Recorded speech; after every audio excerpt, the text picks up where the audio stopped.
Hello, we're coming to you today from Providence St. Joseph Health, and I'm joined with Dr. Amy Compton-Philips, our Chief Clinical Officer. I'm the head of our 51 hospital, multiple clinics across the West Coast. Most importantly, we're based in Seattle, and we're going to do a COVID-19 broadcast with you where we hope over the next 20 minutes or so we will answer all your questions, dispel all the rumors, and when you have questions, you're supposed to put them in the box below. So Amy, here we are. We're in the middle of it. Can you give us a quick update on where you think things are at? We're sitting on the front lines in Seattle together. Where are we today? I think today we're at the beginning of the middle. The beginning of the beginning was actually seeing COVID come from China into the U.S., and we had the first case here in the U.S. So we had kind of an early warning signal that the genie was out of the bottle. And so part of that initial phase was kind of trying to understand what is this disease itself, how do we think it's going to act, and how do we get ready for it? And now we've started actually feeling the impact of it being here. Over the next few weeks, we're really going to see the steep increase in cases because the social distancing effect isn't really going to be felt for 2 to 3 more weeks. So we're going to continue to see an increase in the number of cases, and then what we're hoping is that things start to level off and life starts to get a little bit more predictable. So, question that everyone has out there, what's different about this coronavirus versus the good old flu that we have every year? Because people are trying to understand what makes this different. So what makes pandemics in general different is that a new novel germ comes around that nobody's immune to. So everybody's susceptible to it. Right. And so if you think back to plagues in the past, everything from the Black Death or from the Spanish flu in 1918, having a new novel germ means that every person that comes in contact with a person who's infected can get it. And then that way it gets to something we call exponential spread or geometric increase. And so probably most people have seen some of those graphs that the trend line looks like this and then all of a sudden goes like that. Because if it doubles and doubles and doubles and doubles and doubles, you can quickly get to a huge percentage of the population infected all at the same time. So we've all heard, we hear all of this information about who gets sick, who doesn't get sick. We see these pictures from Italy, we see pictures from China. I think most of the audience out there is saying, what's going to happen to us? And who's going to get sick, who's not going to get sick? What does the best data look like as of today? The best data says that about 4 out of 5 people will get it and will just get better. And so they might have virtually no symptoms. They might have, feeling like they have a bad flu-ish kinds of symptoms, but they'll just get better. About 1 in 5 people, about 20% of people get sick enough that they actually might need hospital-based care. And then about 5 out of 100 people are sick enough that they might actually need ICU level care. And that's the concern. If everybody gets sick all at the same time and we have 20% of the population needing the hospital all at the same time, it's like being hit by a tsunami. Well, just the volume of people coming in can make it impossible to provide the best, most cutting-edge care to every single person there because we'll just run out of space and beds and capacity. So what a lot of folks are talking about is that we should go through this exercise, and I think we're maybe at the right distance or not, that we should all assume to a certain extent that we may have the virus, and we should take precautions and treat each other like that till we have a better idea of who's getting sick and who's not getting sick. You're exactly right, Rod. Social distancing is all about minimizing the risk of you catching the germ from someone else and you giving the germ to someone else. Because with this particular infection, people can carry it without actually showing the symptoms and can spread it without showing the symptoms. And so what we're having to do is assume everybody's infectious until they prove that they're not. Until they're not. And then we're hearing about healthcare givers like yourself, myself, are talking about the lack of supplies. And maybe you could tell our audience we hear about PPEs. Yeah. What is it? What does it mean? And a little bit about, all of those issues, because it seems to be front and center. Yeah, PPE stands for personal protective equipment, and it's those masks and those face shields and the gowns that you see doctors and nurses and respiratory therapists put on so that we don't give so patients don't give us the germs, and then we don't have the germs and pass them on to unaffected patients. And the reason that that's so critical is because we know a couple things. One is if a person's sick and in need, there's no way a doctor or a nurse is just going to let them suffer. So even if we're out of those masks, our doctors and nurses are going to go in and take care of that patient, right? And then they're going to get the infection, and then they're going to be down for the count and not get. So it's just bad. So we have to make sure that we have the tools needed to take care of our patients, and that's why PPE is so critical, and we just can't get it. Right. So we're hearing a lot that there's supposed to be a lot of it out there, and where is it, and what are we doing about it? So a little stat that I really like, and actually we have a question from Victoria, and Victoria, this is the answer to your question, why we're not giving PPE to our caregivers, because it doesn't exist. In 2019, across our entire healthcare system, we used 250,000 of those surgical masks that you see people wear and, you know, everything on TV. In the first 3 months of 2020, at one hospital, mind you, we have 51 hospitals, one hospital, we used 250,000 masks. So do that again. So 250,000 250,000 in a year last year, 250,000 in 3 months at one hospital this year. The global supply chain just simply is not ramped up to produce the amount of protective equipment we need with this incredible spike in infectious disease.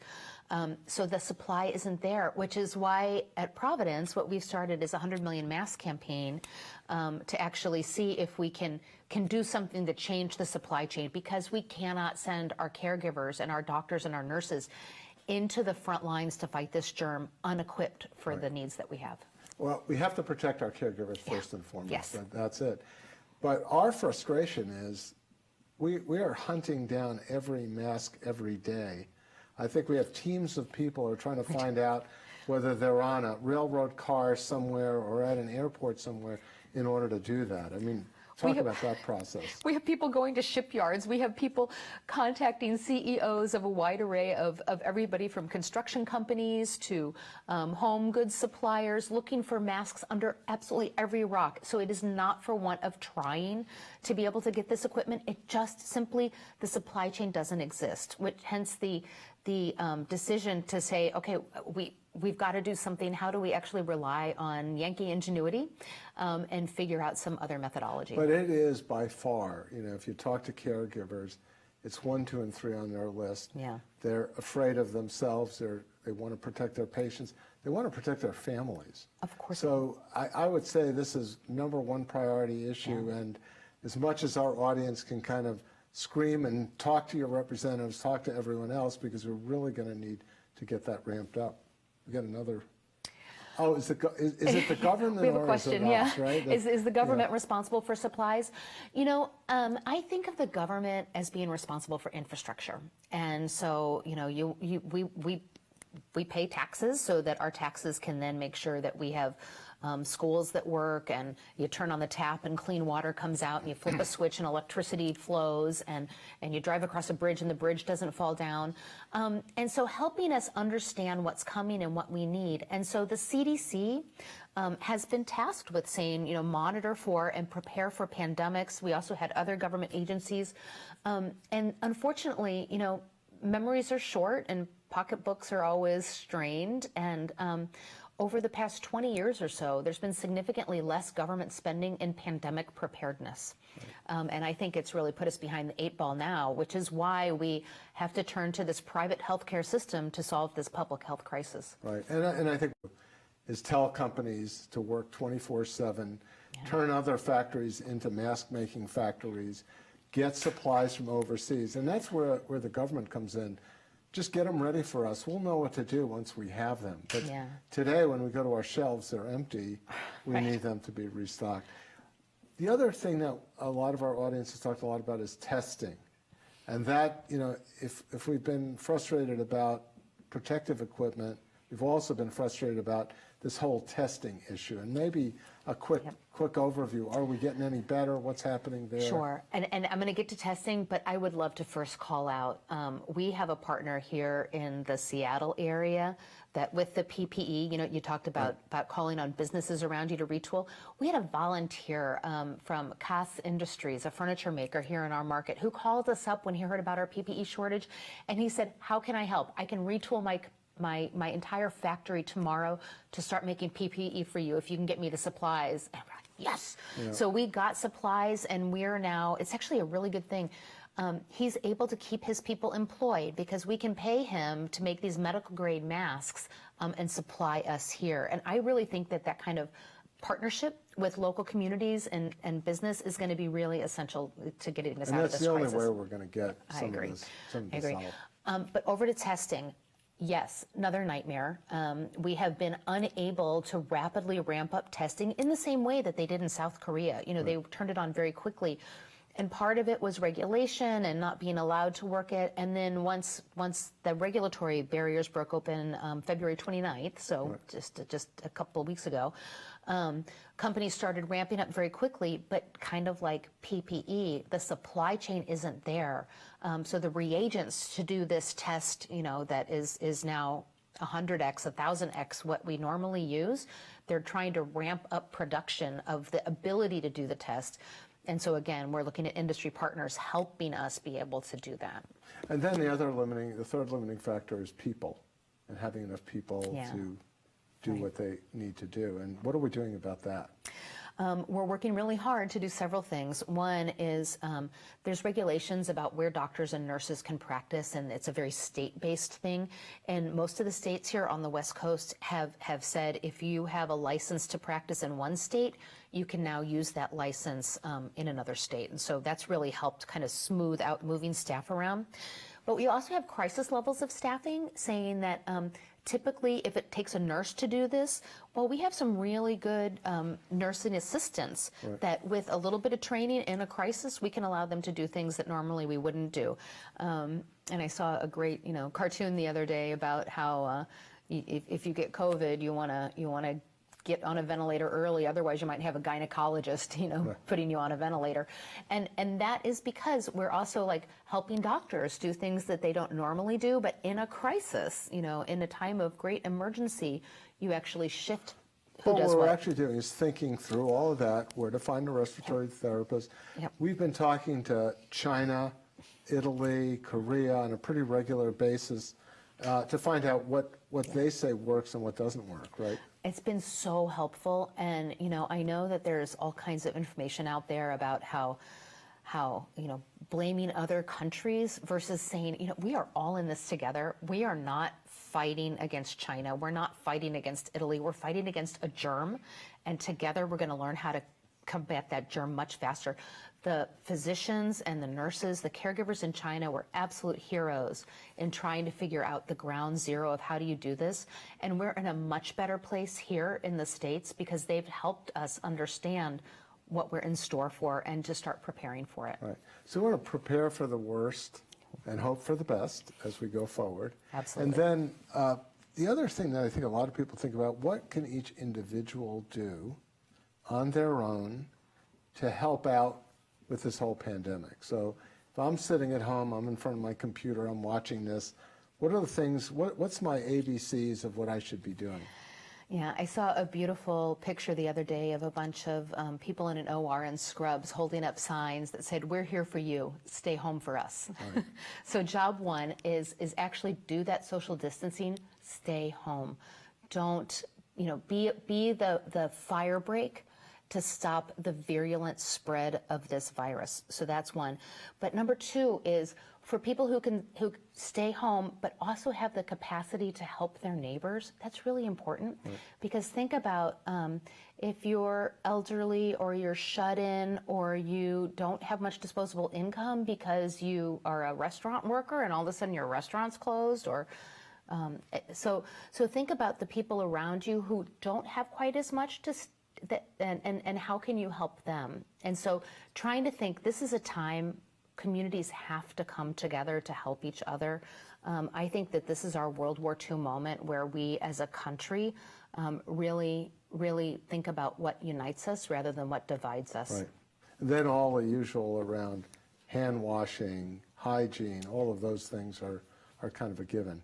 Do we have another question out here? We have a question that is asking where can they find information, and you can find information on providence.org, as well as the CDC has some great guidance on how they can keep themselves healthy and continue to be functional during this time of crisis. So we've heard a lot about new treatments for COVID-19, everything from vaccines to hydroxychloroquine. Maybe for the folks listening, can you just shed a little bit of light on what's truth, reality, and what are the possibilities? First of all, colloidal silver and vitamins are not cures for COVID, and so don't waste your money there. There is zero evidence that some of these things work. Second of all, it's a viral disease. Antibiotics don't help, and I know that there's a lot of people who are reaching out for antibiotics. Unless you had a secondary infection, but that would be something they take care of you in the hospital with or through your doctor. Exactly. It's a different scenario then, but for this virus itself, antibiotics don't work. But third, there are several antiviral drugs that look promising, and so we have a lot of trials very rapidly turned on with different drug companies making new novel antiviral drugs. They were actually being studied for Ebola, and we found, because we had the first case at Providence Everett, right? Yes. And maybe a little bit, and I know that was written up in the New England Journal of Medicine. It was with a drug called remdesivir, and with that patient, it's N of 1, so it's an anecdote, not a thing. But with that particular patient, one dose of remdesivir, and the patient turned around, got better, much better. So we're studying that and seeing, okay, was that luck, was that serendipity, or was that actually because of this drug killing the virus and helping?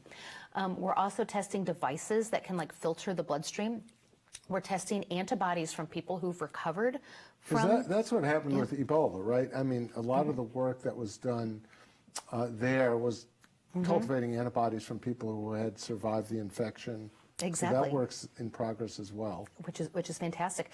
There's also a common medication that's used for other conditions, hydroxychloroquine, that right now is also kind of like Tamiflu is used in the flu, that we can give to people early before they get to the hospital. So we're studying the efficacy of that. And so there is a good drug pipeline, but at the moment I would not rely on access to these experimental drugs. I would do everything you can to prevent yourself from getting the infection. Right. And that's where, good health is really important.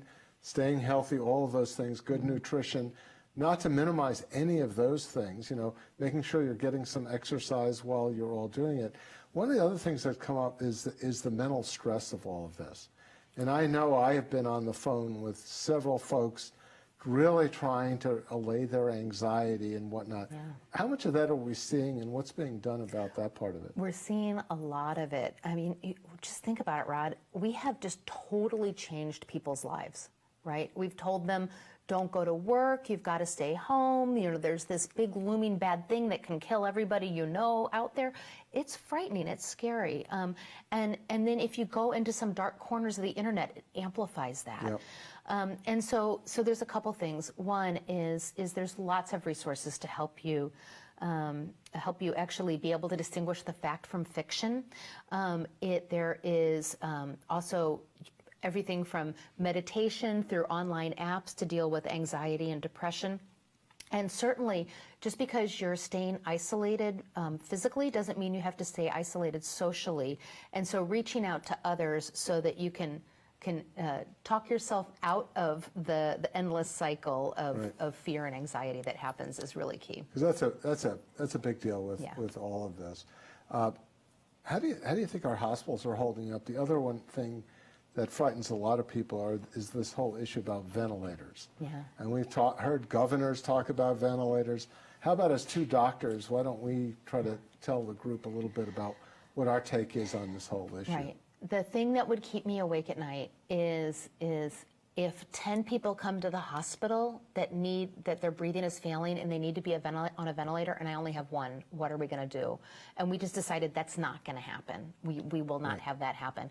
And so we're doing everything we can to ramp up the supply of ventilators, making sure that we turn ORs into ICU beds, making sure we have ambulatory surgical centers that turn into ICU beds, making sure we have tapping into the strategic national reserve. And we actually today heard from the big three automakers that if they need to, they will tool up and make ventilators. And so just the only answer to that is yes. And there are other ways to divide ventilators so they take care of two people. Exactly. But I think just to reassure people, Right. we will solve this issue. We will solve this And issue. I know that we've tracked down every ventilator we have in 7 states to understand where they're needed. And what I think the public also has to know is that you don't use a ventilator forever, that Right. you get better and then it goes to Right. the next person. So it's not a one-time usage. The other thing is we're going to get really good at logistics around the country because the surge is going to happen in different communities at different times. And so making sure we're using a surplus of ventilators, in one community where there's a need in another community, and then we'll have to move them because that's what you do, right? You go to where the front lines are, and so that's what we'll do. Rob, there's a question about what do we do if I think I have COVID? Right. So what do you think? Yeah. We've seen a variety of different symptoms. From some, like some NBA players were saying, boy, I didn't even feel sick. Somehow they were tested, they tested positive. And then we have some people who have temperatures of 104 and cough. So how do we make some sense of this for the folks out there? Yeah, while there is a shortage of tests, we are testing people with symptoms. And in fact, we have what we've got. Symptoms would be, so when we say symptoms, I'm not feeling well, what are the ones? Fever, dry cough, shortness of breath. And in about 10% of people, they actually get some GI symptoms like diarrhea. Yeah. But it's really fever, cough, shortness of breath are the key ones. And what we've done is on our website on providence.org, we actually have a chat bot, a tool that can help people, go through and say, do I have these symptoms? And if yes, then you can either go, call your doctor, not go in, call your doctor. Because you really want people to figure out at home what they need to do, right? Exactly. Back to the don't spread the germs to other people. Or you can do an Express Care virtual visit. One of the things that I think is really key to talk about is, the last big epidemic, Spanish flu, was 1918. We did not have the tools of the 21st century in 1918 to deal with this. Today we've got, so you can use the chat bot, and if you might have come up with possibly you have COVID, you can do a virtual visit. So you click on and open up a virtual visit. And then if it turns out that you do have symptoms, you can schedule testing at a drive-through clinic. So you don't even have to go into an emergency room or somewhere where you're going to possibly expose others. You stay in your car and keep your germs in your car and we test you. And if you're at risk, we can send you home with an oxygen monitor and a thermometer, and get monitored by nurses in your home. So again, you don't have to go into the hospital. And I can tell you, no matter how lovely and wonderful our hospitals are, you're more comfortable at your house. Right. So if we can take care of you in your own home, you don't really need to be there. It really depends on how sick you are and how much can you monitor yourself at home. And I think the security is knowing whether I'm sick or not. I think the biggest frustration that a lot of folks have out there is I can't figure out whether I'm sick or not, or I have to worry. And that's where we need to have rapid testing, more testing, and all of that goes forward, because otherwise they did this in China. What we're having to do here now is if you've got the symptoms, we just have to treat you as if you have the germ until we can get the testing back in a more timely fashion. So what do you do if someone in your household is positive or sick? What does that mean for everyone else, and how do you manage that? The best way I could describe it is, you've seen people on solitary confinement in movies, so treat it like that. They stay in their own room, they have their own bathroom, you bring them a tray of food and they hand you the tray back, but it's quarantine within a confined space, that making sure that their clothes are laundered, they have sanitizing capability for anything that they touch, and it's tough to not pass it on in the house, but it is possible. And a lot of us out there are worrying about the homeless, about folks that don't have anywhere to live.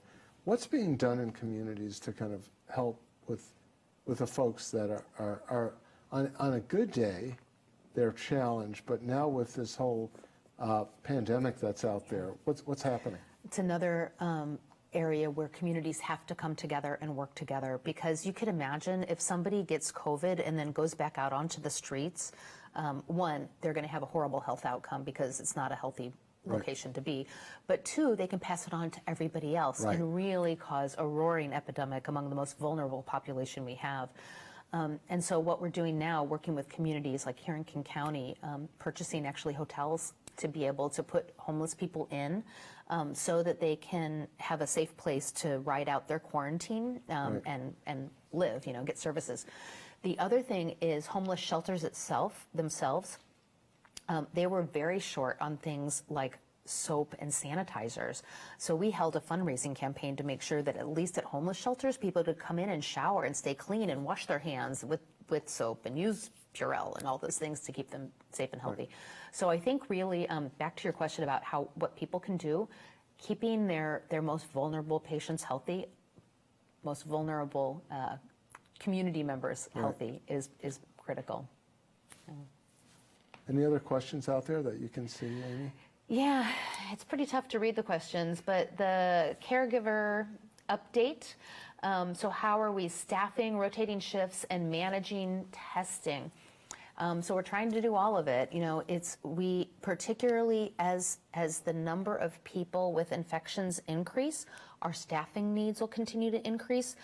So we've been working with every temp agency out there, with volunteers coming in from other states so that we can keep our caregivers healthy. We can't care for patients if we can't care for our own caregivers. And also we're taking a lot of the folks that traditionally worked in ambulatory surgery centers, outpatient offices, and kind of using them both to triage patients, triage people on the phone and all of that, to kind of expand the workforce as well. And we're doing the same with our physicians. So we've got a lot of other physicians that are also helping out in the ways they can.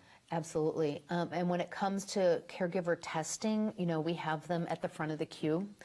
It's kind of like PPE. It's the lack of tests that are killing us, not the lack of desire to have our caregivers at the front of the queue for who gets tested. So what's the latest we've been hearing? Initially we heard kids that generally don't get COVID-19. Yeah. That's changing. And that we're hearing that this virus affects more men than women. So those are some of the things. Maybe put a little light on some of that information that's coming out. Yeah, it'll be interesting to see if the men more than women thing holds up. Excuse me. Right? It's not COVID, I promise. But because some of the demographics are that in the areas where we're seeing that, men smoke significantly more, and so is there more underlying health issues there?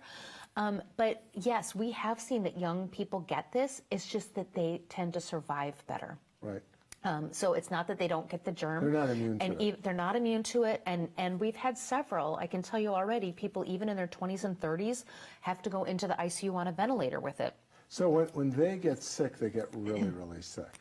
So they can, so just because you're 20 or 30 doesn't mean that you don't have a chance of ever getting on a ventilator or getting really sick and being in the hospital. They absolutely get really, really sick. At least, again, in our experience so far with a couple hundred patients that have been in the ICU already, that they get really, really sick.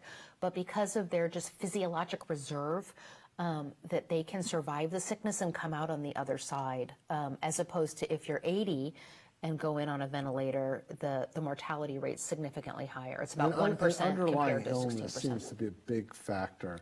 So that particularly if you've had heart disease or pulmonary lung disease and others, those are things that seem to be problematic, for folks. So that's a group. So if you're both elderly and have underlying disease, those are the folks we worry a lot about going forward. That's what we're seeing? That is exactly what we're seeing, and it goes back to the poor and vulnerable conversation that we were talking about before. People in the poor and vulnerable communities really are at some of the highest risk because they tend to have more underlying conditions, and so I can't tell you how just gratifying it's been to see the incredible amount of people stepping up to support those communities. We've already had $500,000 donated to help our communities in the poor and vulnerable from our caregivers to help care for everybody we serve. It's fantastic. So the whole spring break thing was really problematic. Yeah. In terms of what we're saying. I mean, I have to say, and I guess, when we're all younger, we have a certain sense of invincibility, but it's the question of really being able to spread the virus, isn't it? It is. It is. We had one of our caregivers that I personally know earlier this week had her first patient die of COVID. She's a new nurse and didn't even realize the person was at risk because she thought she was in a part of the country where it hadn't popped up yet. So, she was exposed to COVID because her patient died of it. And she's now afraid to go back home to see her parents or her grandparents because of the risk of passing on the virus, right? Yeah. So exactly back to your point before, like this is a really tough conundrum. And even though young people might not get the symptoms of it, they might just be carriers of it. The fact that they can then bring it home and harm their families is really tough. And the other question I think everyone always has on their mind is how long? And, I think I know the answer to that, but what would you say? It's going to be months. Months. It's going to be months. Yeah. This is not a one and done. It's not 2 weeks and great, everybody go back again, because then the surge will just And what's hopeful is what we're seeing in China now, right? What's the latest word from China? The latest word is that they're slowly trying to start re-entry into daily life. But their cases have gone essentially to zero? The cases have gone essentially to zero, and so it'll just be really interesting to see how they can start relaxing some of the social distancing regulations and getting back to a more functional way to live. I mean, nobody wants to live locked in their apartment for months.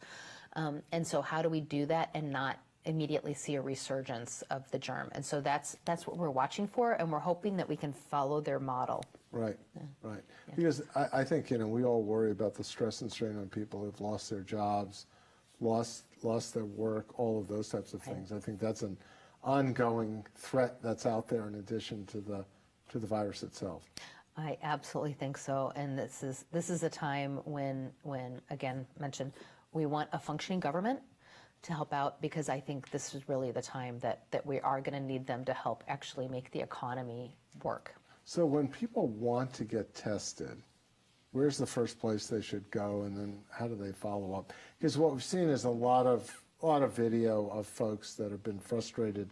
They've gone to 5 places, they can't get tested, even though they know they've had a temperature and a cough and everything else.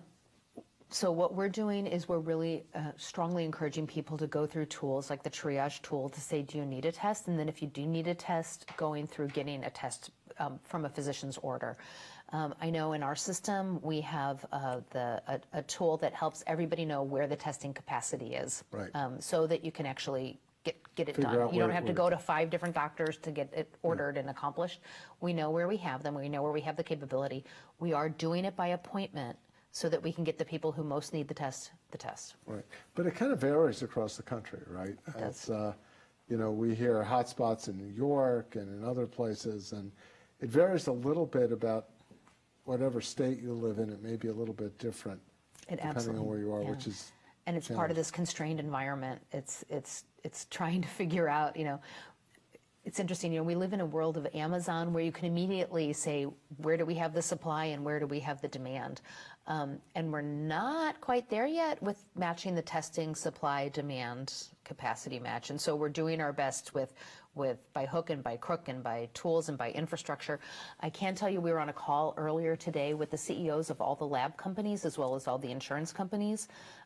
It is every single healthcare organization in the U.S. that's struggling with this.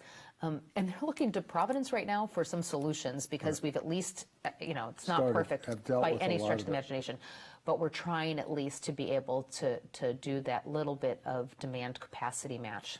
Right. And we have some of our folks also looking at what's a heat map, right? Maybe we could talk a little bit about what some of the data science are trying to do to predict where the next cases will be. Our analysts are just incredible. And so they've really put together not only who's been diagnosed with COVID, where, when, which is really helpful, but also what are we seeing in our community coming in of people with fever and flu-like symptoms so that we can see, if you compare this year to last year, can we get ahead of it rather than having to wait for tests that lag so far to come in? Can we actually start seeing where we're seeing significant increases? And it's helping us predict. and helping us start to say, hey, we think that it's going to show up here in a couple weeks. Let's start increasing our supply and our throughput So we can there. kind of get in front of where we see, Yes. because it's not going to happen evenly across the whole country. Is that a true statement? I mean, we're not going to see necessarily the same time what's happening in Seattle happening in Kansas or somewhere else. That's exactly right. The waves are going to hit at different times. And the way I've been describing it recently is normally disease comes like this. It comes in like waves on a beach, and you can kind of predict it. They come in intervals, and you kind of know that. This is more like a tsunami, right? Coming all at once. That it's going to come in all at once, and the timing of when that big wave is going to come is what we're trying really hard to predict so that we can be ready for it. So the other question that comes up is, once you've been sick, does that mean you're protected for life? Once you have the germ and you get better from it, you will not get COVID nearly the same way again. It might be like the flu, that maybe there'll be some variation of it in the future and you'll get a mild version of it, but you're not going to get it like the first time around. But again, like, we don't know, right? This is the don't know. first time through, and Exactly. Everything else that we've had. So I think we've got a couple comments out there. Well, I think that it's really important for us to thank Kristen Bell, because she shared how to donate. So thank you, Kristen, for sharing that. And I think we've kind of hit most of the high points. What do you think, Rob? We hope we've been some help, right? Right. And I think the main thing that we want to kind of leave everyone with is stay calm. We're gonna get through this. Right. But we just have to be honest about what works and what doesn't work, what we have and what we don't have, and that way we can problem solve everything together. And it's like taking one problem after another problem, going after it, making sure we can stay on top of it. Yeah. And I can tell you that the caregivers, the health professionals, are there 24/7 on this. And you can talk about what happens every morning at our place. Well, I completely agree. So first of all, clarity, honesty, transparency is exactly what we're all about. And so we're not trying to hide anything. We're just trying to be upfront and say, this is where we are, and this is what we're trying to do. We know that we have to care for our caregivers. We know that we have to care for our communities. That's our job. And we are making sure we are going to do it or go down trying. But I'm just going to say we're going to do it. Every morning at 7:30, we have a phone call with 300 people from across our system, all saying, okay, what do we have to actually make sure we get done today, so that every person that works here and every person that we take care of gets what they need. And we just make sure that we make that happen. Great. And we can answer questions as they come in, as you're thinking about things, but I think we've covered as much as we can for now, and thanks everyone for listening. Thank you.